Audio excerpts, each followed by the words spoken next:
Thank you for taking this moment to breathe and to listen to what can change your life forever. My name is Ragne Sinikas, and I'm the founder of Startpreneurs TV, How to Dominate the Decade talk show, World Women Conference and Awards, and the creator of Coral Desk. As an international speaker, author, and changemakers coach, my mission is to empower through education. And I want to thank you who you showed up today, because by doing so, you are investing in your personal growth. Today, we have the honor to talk with a serial entrepreneur from India. And his name, and I'm again very sorry if I'm making a mistake, but his name is Arijit Bhattacharyya.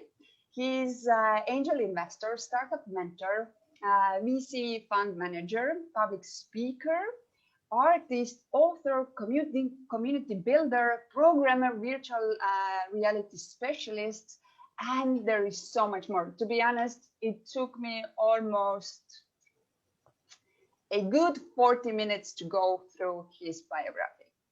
And I really struggled because I thought that if I wouldn't have 45 minutes, it could take like 4 hours, because that person is so interesting. But let's hear his story and let's see why is he really doing what he's doing. So welcome, Arijit, to the show. Please tell who you are and why are you really doing what you're doing. Well, thank you so much for the introduction. I'm really honored and blessed to interviewed by you, of course, one of the finest human being I know on the planet Earth. Well, if you ask me who I am, I'm just like a water, a small human being trying to get some amount of shape in a vast world. But on a materialistic way, I'm founder of Virtual Infocom, which is India's one of the oldest game development studio, started back in 1998. And along with that, I run approximate 17 different funds, 17 different companies, and based out of India, Australia, China, and of course in US. So what we do, if you look at our portfolio, Virtual Infocom works mainly on technology domain, mainly blockchain related works, virtual reality, augmented reality, extended reality, game development, comics, animation. And if we talk about some other companies or other initiatives that we run, I run a movie production company based out of India. We mainly produce short movies, and I'm blessed to have all those celebrity actor and actress in my life who became my friends in due course of time. And of course, we run another modeling agency that caters international models and do a lot of shows. I'm founder of World Leaders Summit, which just happened a couple of days back. It was 10 days event with 120 plus speakers from 90 plus countries. It was amazing experience. And yeah, I'm a kind of change maker, try to help the startups, mentor, angel investor, try to help the community to grow and do things in life. In our core, I'm an artist. I do a bit of sketch. I do a bit of drawing. As a passion, I do photography. Usually, I love nature photography. Write few things, and yeah, exciting thing probably for the kids. I'm a comics artist. So and of course, I do coding on my hand for last 2.5 decades now. Until date, I code, even though my role in these companies are mainly in C level, either as a CEO, either as a CTO, sometimes as a COO. But till date, out of passion, I love to code. I'm a visiting faculty into a couple of universities, advisor to multiple incubation centers across the world. Love to connect with young generation. Love to help them, and that's it. Trying to give some kind of good vibration in the world. Love his the if you really had the chance, and I hope that I will be able to show the everything which is in that biography, but he's like, oh well, it is what it is. So I just love that attitude that you have, and you are so down to earth, which is absolutely fantastic, a fantastic character to have after really truly having so much achievements and so much success. And And I think really reading all about you, you are all about serving others, and we all know how this, in the end of the day, is the goal that all of us as great leaders would like to have. But tell us more about your passion and purpose in life, because you have diversified a lot. I mean, a lot. And I even asked you in our private chat, how do you do it? Like, do you have more hours in your day or more days in your week, or how do you really do it? And what's the secret source? Okay, I'll try to make it very simple and interesting for the audience. So, when I started my entrepreneurial journey, I was 17 years old. And in my school life, I used to draw comics and I used to write them with dialogues in a ballpoint pen with a normal notebook. And in my usual history classes, I hate history classes, at least in the school days. So I used to draw and write those things, and my teachers used to throw away from the classes and tell me that you are one of the bad student in history class. You should be thrown out to the class. So I used to go out, used to draw those things, and a question came in my mind: how can these passion be monetized? Can we have some kind of way? So if you look at the year, probably I started thinking like this when it was 1993, 1992. I was too young, a kid with a lot of dreams in my eyes. And when it became like I became like 16 with a lot of sports passion. I used to do martial arts. I used to play soccer ball. I used to play cricket. So the mentality of sportsmanship and team building gave me a courage to explore the world. And I was exploring. While exploring the world, I saw a couple of artists, at least in Indian front. Let me give you a basic idea about those days Indian artists. They told me that, you know what, we are poor, we are happy because we are artists. We are meant to be poor and we are meant to be like this with long beard, with long brushes in hand. We are scattered. We don't care about the other materialistic things in life. And if you really want to become artist because you are drawing, you are sketching, you will be like this. So again, a hit came in my mind. Why they are saying like this? It's good to make money. Why they are saying like this? So when I crossed my 12th examination, I got a chance in engineering, and then I decided not to pursue engineering, rather to go for something which is related to business, because for my entire life, I was a science student and I love science, math, physics, chemistry, those kind of stuff. And in my childhood, I used to read a lot Sanskrit. I used to read a lot mythological stories, from Russian stories to Indian stories to Mayans, a lot of different books. So I decided, let me tell these stories to the world, and the medium would be probably an interactive medium. So I was a bit of scattered whether I should do animation, whether I should go for games, whether I should create comics. I didn't have any idea how to sell, where to sell, and how to say. As an artist, it was an introvert nature. It's very difficult for an introvert person to become a salesperson. On that time, there was no idea, at least from my point of view, that what do you mean by entrepreneurs? Or at least in India, the very term in 1998 called entrepreneur was unheard. It was all business. So when I decided that I'll be starting my own venture, I had a chat with my parents. I told them that, you know what, I'm going to start my own venture. So my father said, okay, fine, I'm totally cool, but we are not from business family. We are totally from the legal background, from the corporate background. So what exactly you want to do in your life? So I gave him a statement. I want to change life, and I want to be dynamic. I don't want to put my brain into a small box, rather in a small office. I want people to explore opportunities.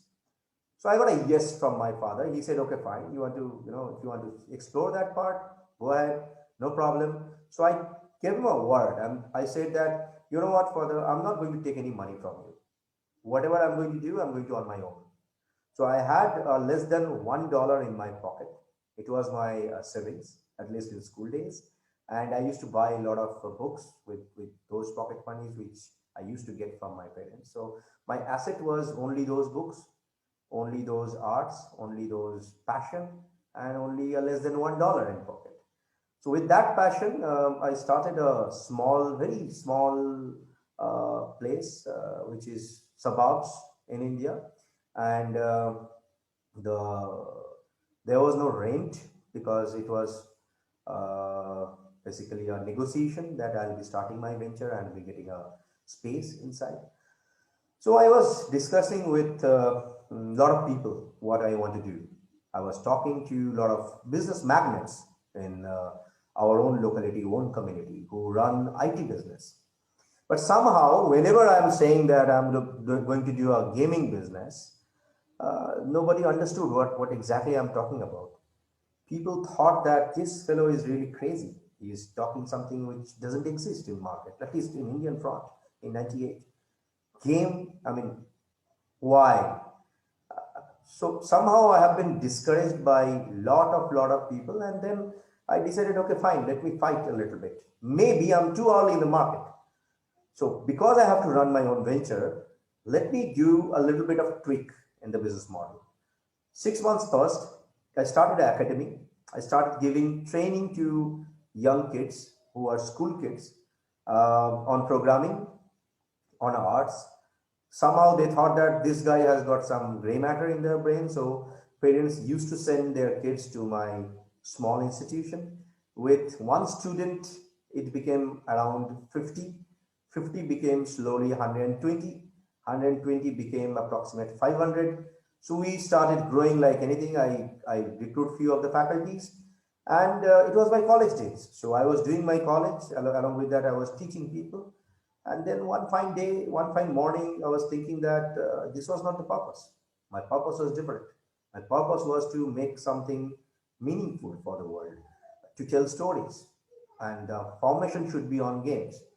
So what I decided, because I earned a little bit of money, I took four of my students as my co-worker, as a teammate, and we started building a very small, tiny game, which can probably talk a lot.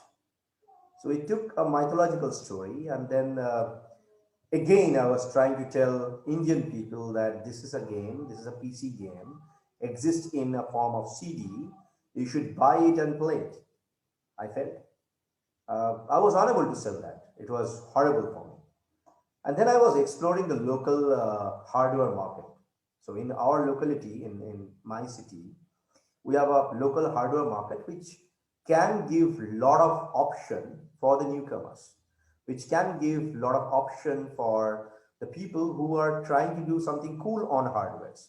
And there used to be a group of people who used to sell CDs, movie CDs, and probably few of the game CDs which are very popular. So I went to these guys and told them that, you know what, I have got a new game in the market. I never tell them that this is created by me. Okay. I told them that, you know what, there's a company, new company, they want to sell their own game. It's totally unique, totally new. Would you like to play? Would you like to check? I want to sell this. I want to do a business proposition with you guys. They said, okay, fine. I mean, just install it in our CD. It was an open area, you know. And then once I installed it, I started playing it. That CD shop owner started playing it.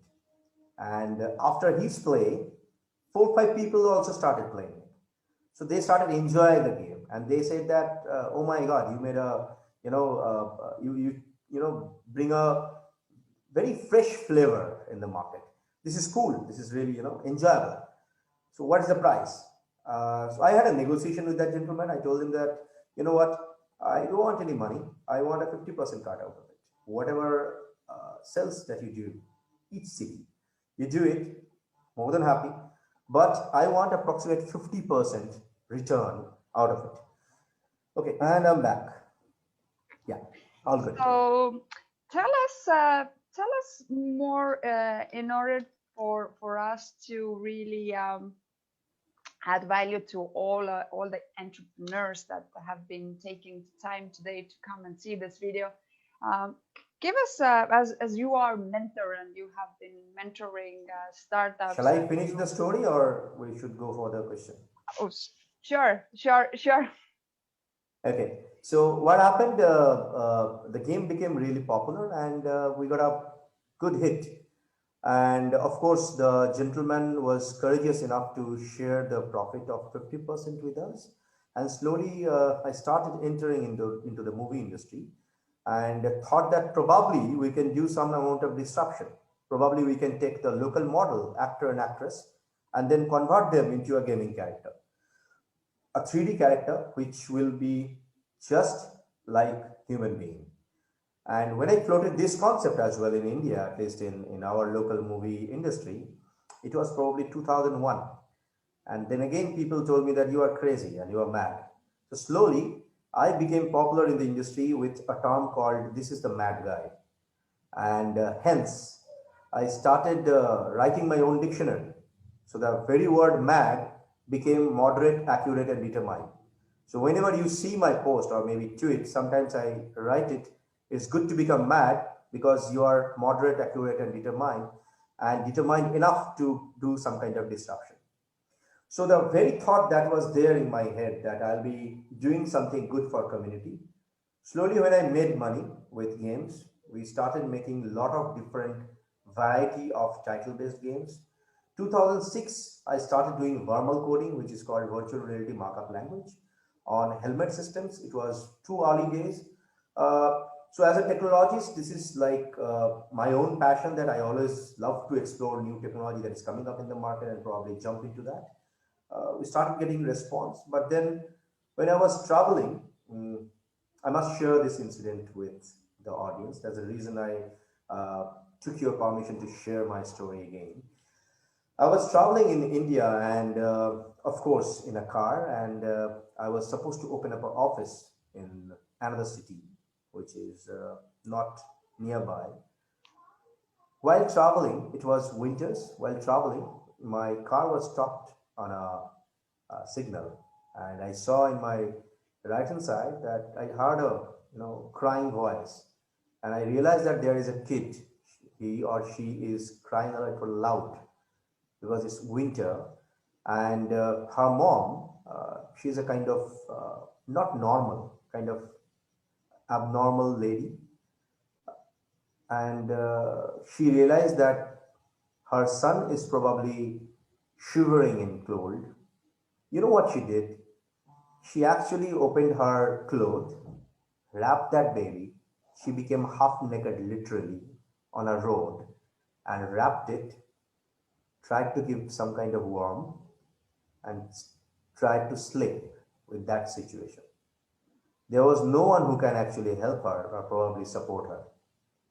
The signal opened, car started, and I was literally shocked, cried like a baby. Is this why I started my company? That I'll be earning money, I'll be recruiting number of people, I'll be making tons of press news. So I became at least I can share this with the audience.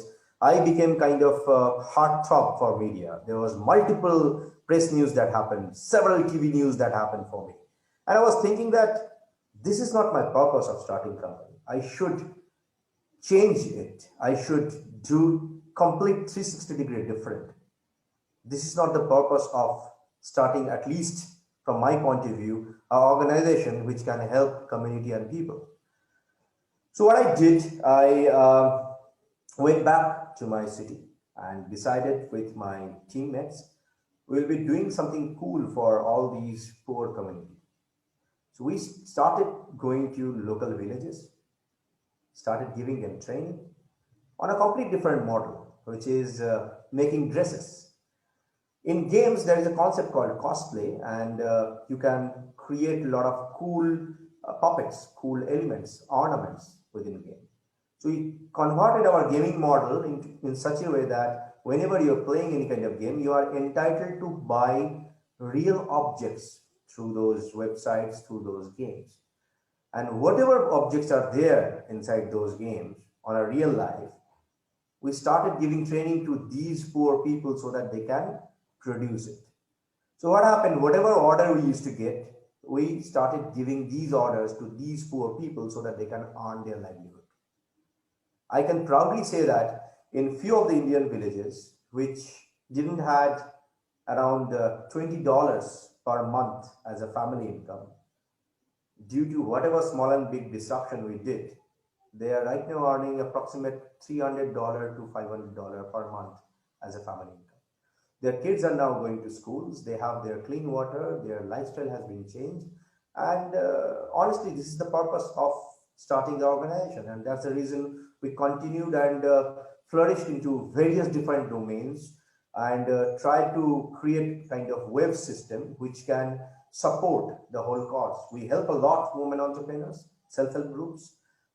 Somehow I've been inducted by a couple of ministries as an advisor, and that's one of the reason you see that there is a long history and long list of all those accomplishments, I should say, in my biodata or CV. But these are all small things. I mean, it doesn't matter. The only thing matters is like creating communities and helping people. Beautiful.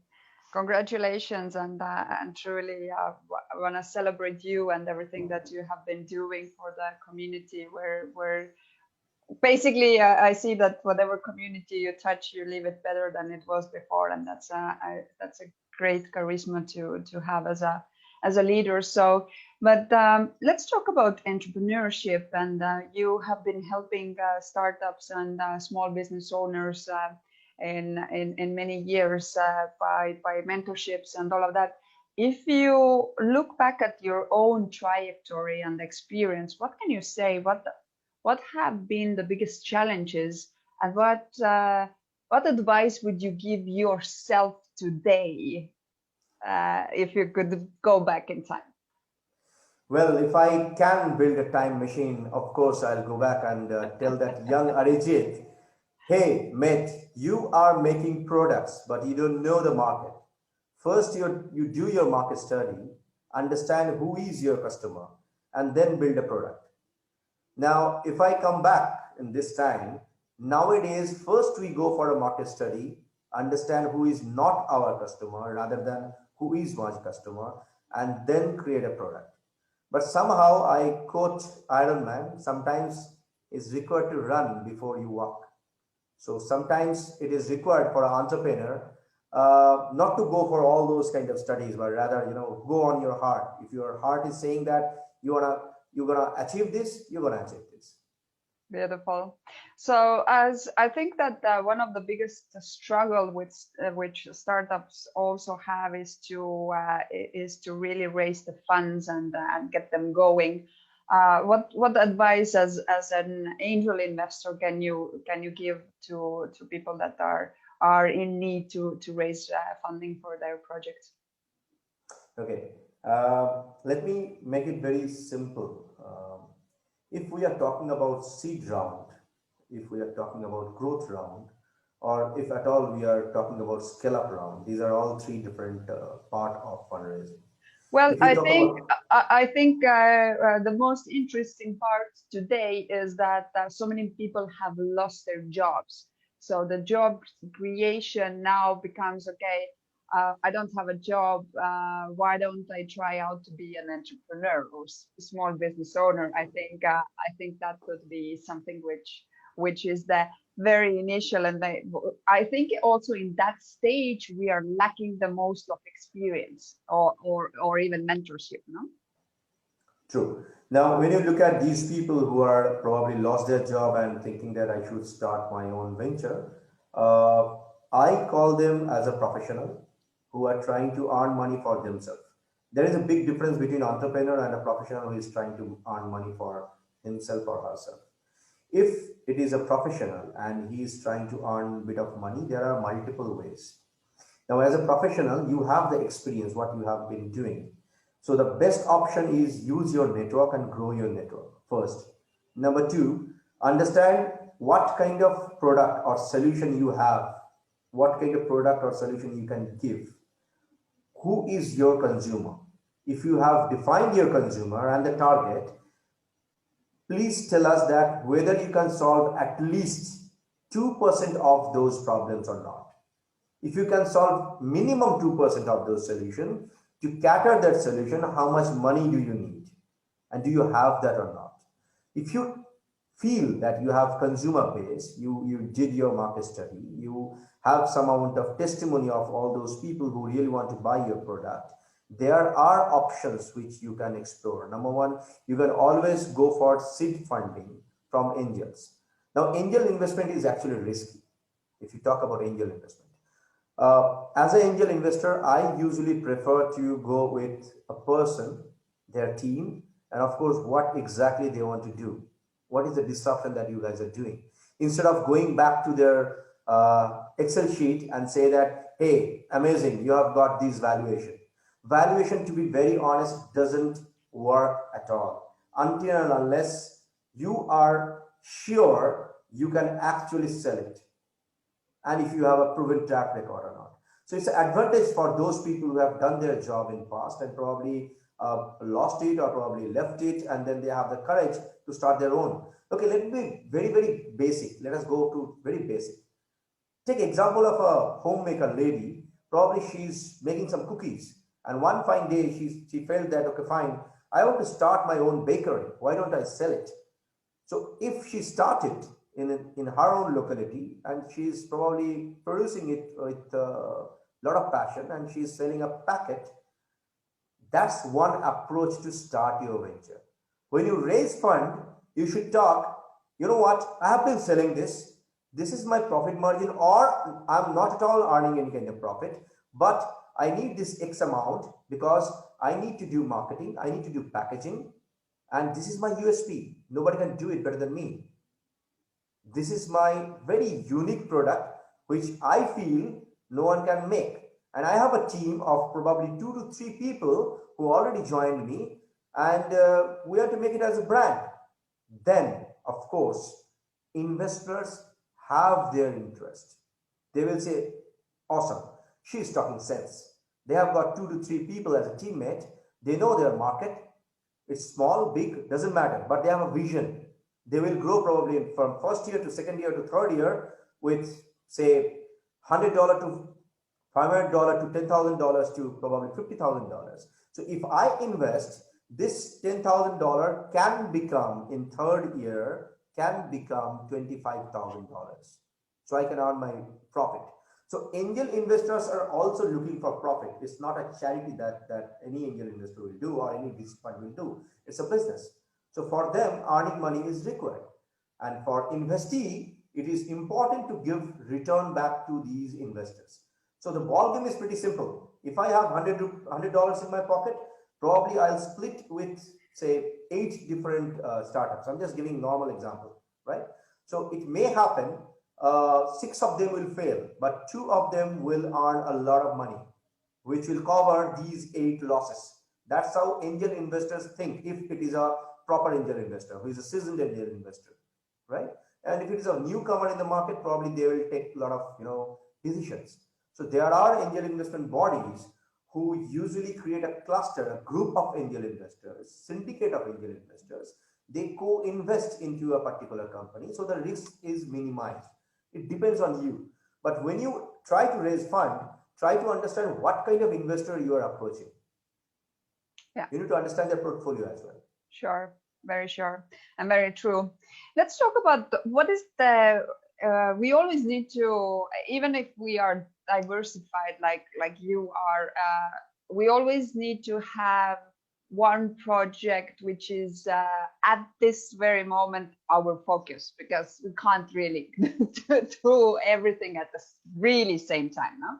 So what is the closest to your heart and where your main focus goes at this point?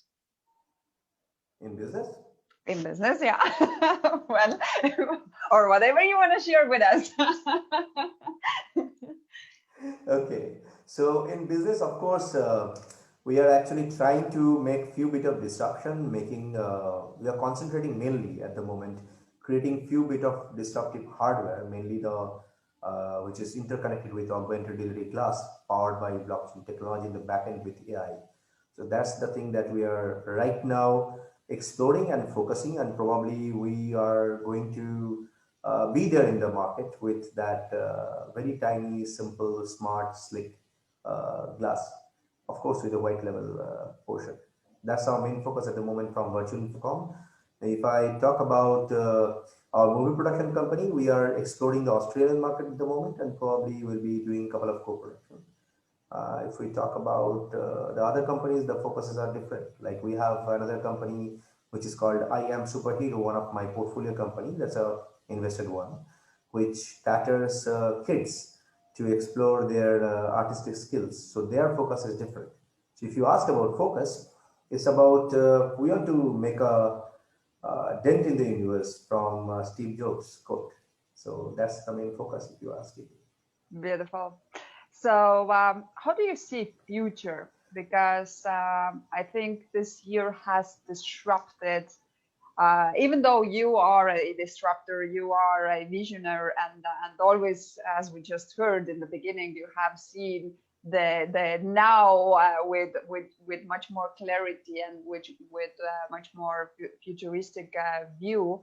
But after this year, how do you see the what the future will bring you professionally and personally? Okay, so let me take the professional one and then maybe we'll do some kind of joke with the personal life. If it is okay.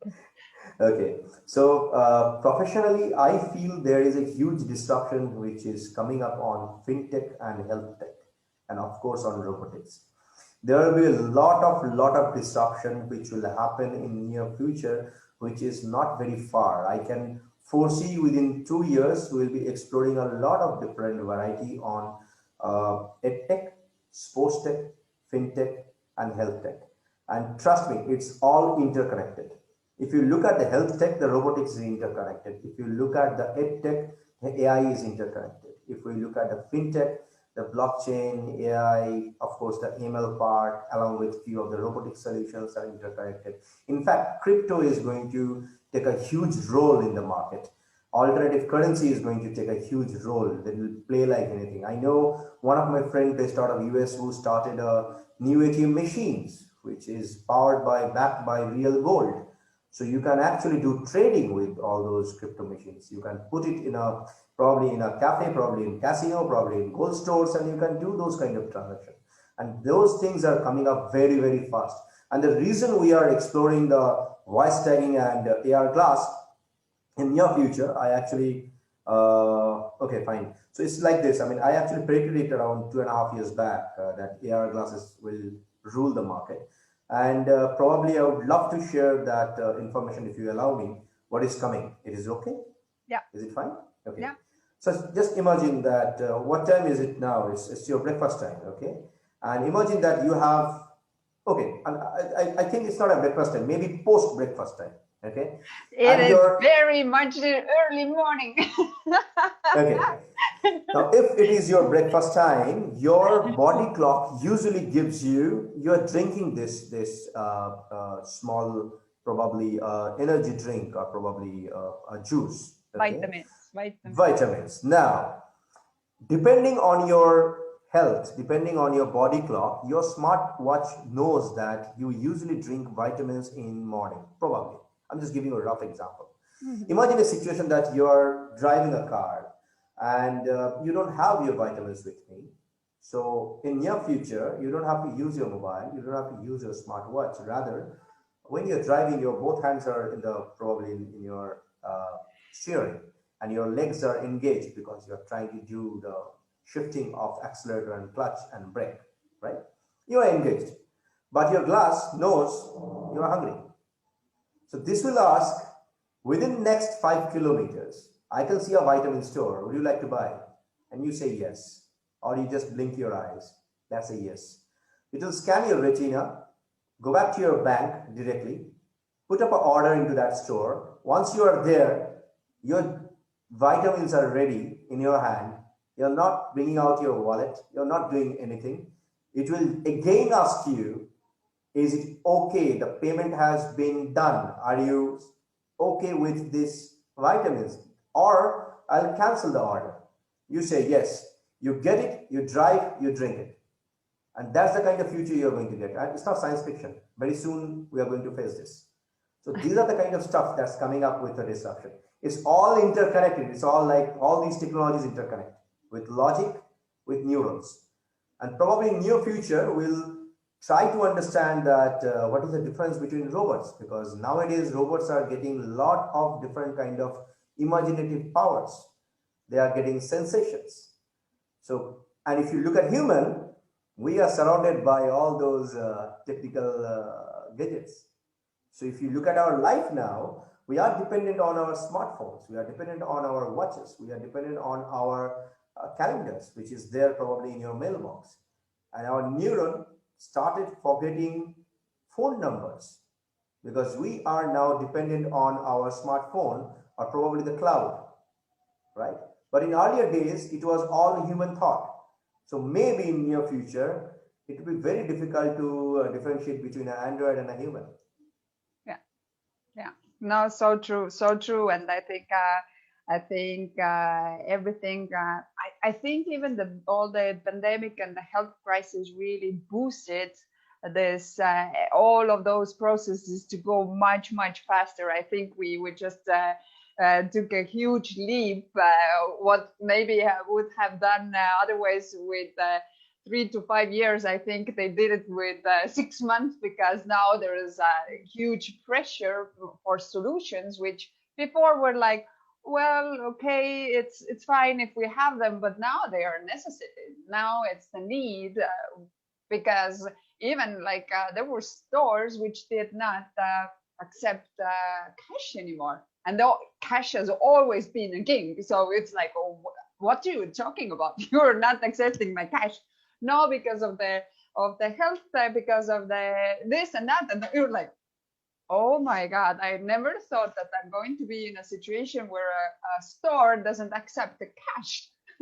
And that's the reality today. So it's truly interesting to hear those viewpoints, and especially from someone who is inside, and that's sort of your daily life in that sense. But I want to thank everybody who showed up today. I hope you have taken some notes. If not, go back to this video and make sure that you make notes, because I think from the perspective or future perspectives for you and for your company is very crucial that you pay attention now, because in this video we have shared so many futuristic features for any type of companies. It doesn't matter who you are, what you do. This is your next reality.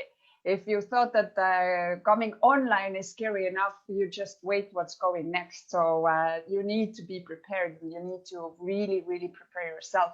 But until who you are watching, you leave your comments or questions below the video. Arijit, give us your 3 recommendations how to dominate the decade. Well, this is pretty simple. I'll give first tip. If you are new in the market, or probably your business is running for maybe 2 to 3 years, and you feel that there is a new competitor in the market, the way you can dominate the market is collaborate with your competitor. It's good to collaborate. One of the finest reason is your competitor always open up your market, your product. Probably they are teaching the kind of business that you're doing. It might be a food business. It can be probably a dry flowers business, maybe beautiful flowers you're trying to sell, and you have a shop, and you have multiple 5 to 6 stores in the same locality, and you feel that they are trying to dominate you. But instead of becoming a competition, if you handhold with them and tell them that, hey guys, I feel 6 of us should come and create an ecosystem whether the price will be kind of similar. You sell X kind of flowers, let me sell Y. So if your consumer is coming and he or she is looking for X, I'll give it to you. And if they're looking for Y, you give it to us. In that way, probably we all can grow together. That's number 1. Number 2, this is the right time for the potential investors to invest in few of those startups who have got amazing, disruptive, innovative solutions. Number one, the dilution of equity will be completely different. It's amazing. Number two, if you can predict what is going to come, whether it is technology, no technology, doesn't matter. IT is just a small, tiny part. It's an enabler. But if you look at those kind of technological solutions, all these startups are doing, and if you invest at the moment and you wait and sit for next 3 to 5 years, for sure the money will be multifolded like anything because market is going to open and you're going to get your huge return very soon. Number three, if you are a working professional, you feel that you lost your job, the way you can dominate the market is pretty simple. One option is you create the market. Second option is you be with the flow. If you really want to create the market, this is the right time. People have a lot of leisure time. Now people are sitting in home. The market is slowly opening. They can't do international travel. So for a corporate, for probably a super busy guy like our beautiful host, she's really busy. But if you send a mail to her now, probably she will have time to read it.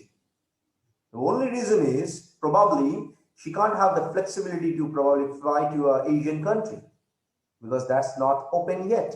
So probably she can open it, read it, give you a reply. So this is the right time if you really want to dominate the market to connect with all those high profile people. Use social media, communicate with them, connect with them. I personally read minimum 300 messages in LinkedIn. I don't mind at all. I give reply to almost everyone. So there are people like me. I'm just a small, tiny bit in vast world.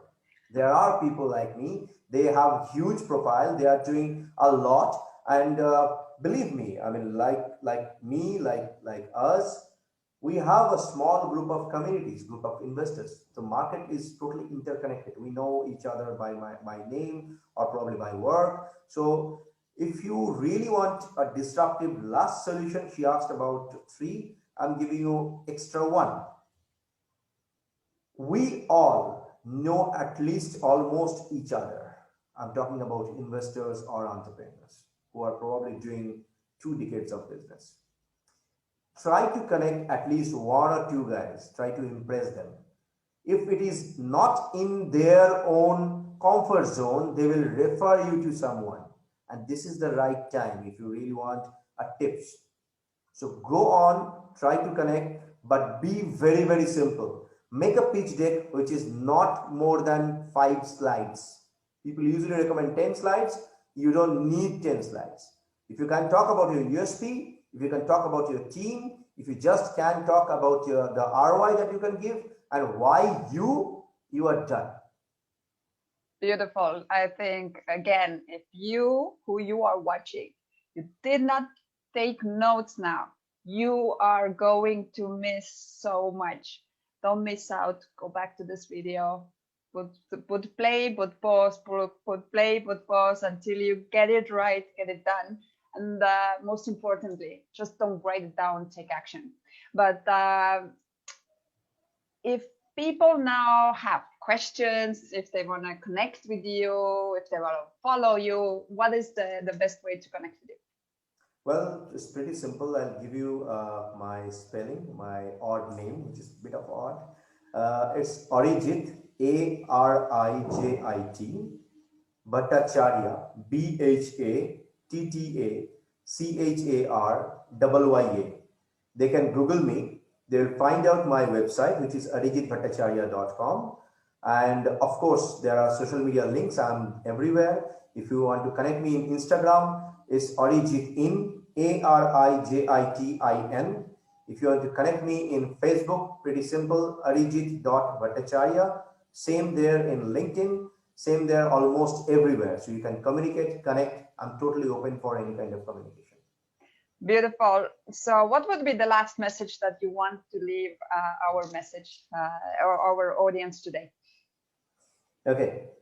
So every entrepreneur is actually alone. Every investor is also alone. And we as an entrepreneur, we usually ride tiger, and it's a journey. When you ride a tiger, you just can't stop, and you are running. You have to control your tiger. At the same time, you need to feed it. If you don't feed it, it will eat you. So your tiger is your business, and the food that you give to your tiger is money. Money earning is good, but how you are going to put that money to your business, that's an art. How you run your tiger, that's a logic. So be logical and be artistic. Life is beautiful. Beautiful.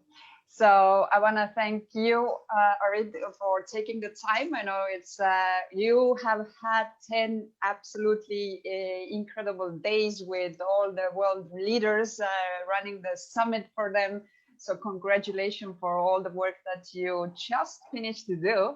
And hopefully next year, I heard that it's going to be in London. That there's going to be many more countries adding up to this event. So and I want to thank you who you showed up today, because by doing so you are investing in your personal growth. And today you can make a decision. You can take the decision to change your life, and by doing so you can become the hero in your life. But you can also become the hero in someone else's life. How? By sharing this video, because I'm pretty sure that there are so many entrepreneurs, and maybe even people that are not entrepreneurs today, but they are really truly considering becoming one. Those are evergreen tips which were shared in today's video. So become the hero in your life and in someone else's life. And I will see you in our next episode. Thank you very much for joining us today. Thank you.